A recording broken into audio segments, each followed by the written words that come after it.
everyone. Happy Friday to you, and thanks for joining us here on Wave Listens Live. I'm your host, Brian Shlonsky. We have got three great segments to bring you today before you start that long three-day weekend I know so many people have been looking forward to. First on the show today will be the Colon Cancer Prevention Project. There's an upcoming 5K, among other events that we can't wait to tell you about.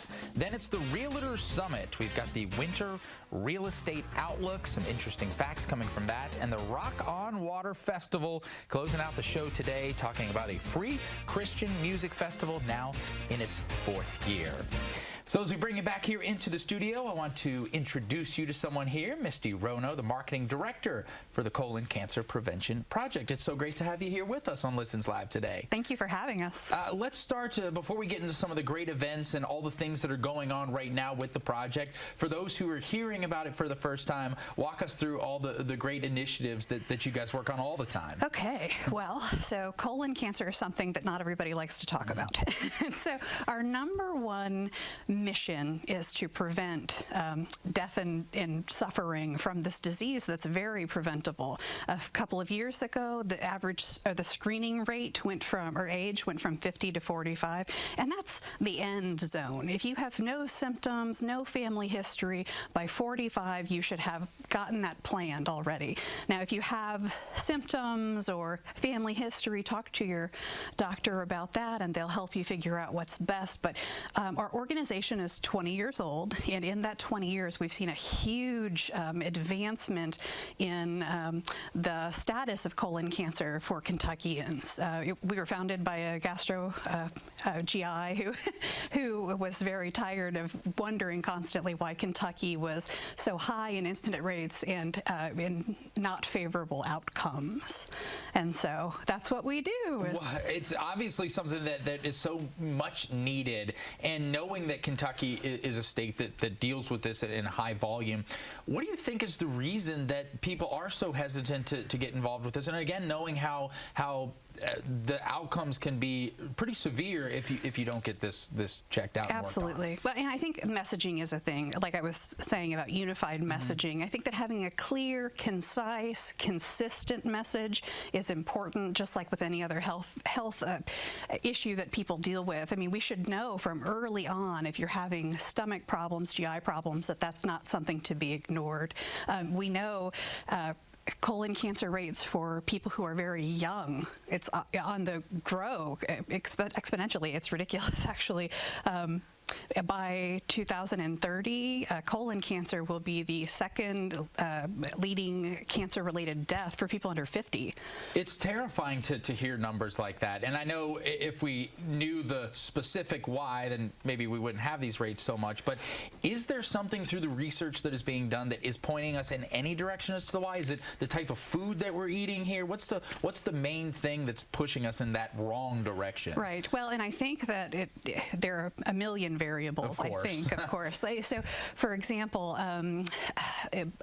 Black Americans are at a 20% higher risk of getting colon cancer, and then a 40% chance of dying of colon cancer than white Americans. So, for example, in Kentucky, we have several digital media campaigns going right now. We were able to use one of our partners, Daryl Griffith, who is on a male high school graduate like myself, and a very famous Kentuckian who hopefully, when he speaks about something important, a lot of people will listen. Yes, and he's just a champion for Louisville. And so he volunteered to record a PSA for us, and so we're using that PSA to reach Black Louisvillians who we know are disproportionately impacted. And that's part of getting the messaging on the same page as well, I'm sure. Yes, it is. And we also have plans for Appalachia, which we know nationally Appalachia is a hot spot, particularly Appalachian Kentucky for colon cancer. So we try our best to produce culturally literate messaging to reach people, because we know that just because we put information out there, not everybody is taking that and activating themselves based on it. But if we reach people where they are and provide them the education and tools that they need, that lowers barriers and increases access. Yeah, obviously having a local athlete and somebody that's well known like Daryl Griffith be a part of PSAs is an important part of this. Let's talk too about the Kentucky Pharmacy Protocol, Because I know that's another aspect of the work that you guys are doing right now. Yeah, oh, it's huge. So I'm so proud to say that Kentucky is leading in this way. We are the first state in the entire nation that offers this pharmacy protocol. It's the Kentucky Pharmaceutical Protocol. And what it is it allows pharmacists, at a regular pharmacy to essentially prescribe take-home screening for people who are at average risk, and then also to refer them to appropriate screening based on their personal experience. And why this is so important, I can imagine, is that now you're getting tests and getting this information in front of a way larger amount of people that could be close to it being in the risk zone than we were ever able to do before. Absolutely. It's a barrier issue. Not everybody has primary care doctors. Not everybody has access to that sort of medical help, but almost everybody has access to a pharmacy. And it's a good way to reach a larger portion of people. Okay, I want to talk about something now that is a way that all of us, the average public, could get involved in. It's something that we teased ahead to before the segment started, and that's the upcoming 5K that you guys are a part of as well. Yes, so it's the Kicking Butt 5K. Okay. We use levity. Creative. We use levity a lot. It's such a serious topic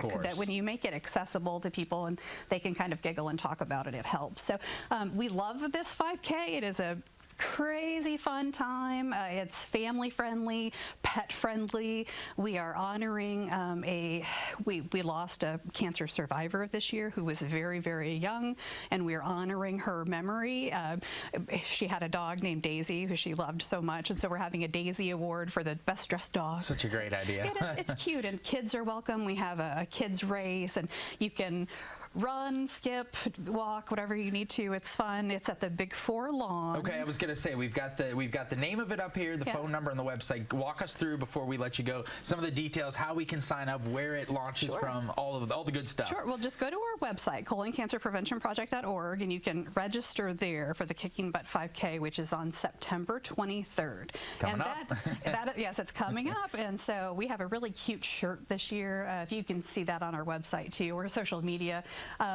And so that is one way that you can come and support us and support survivors. And in addition to that, we are participating in Give for Good Louisville this year.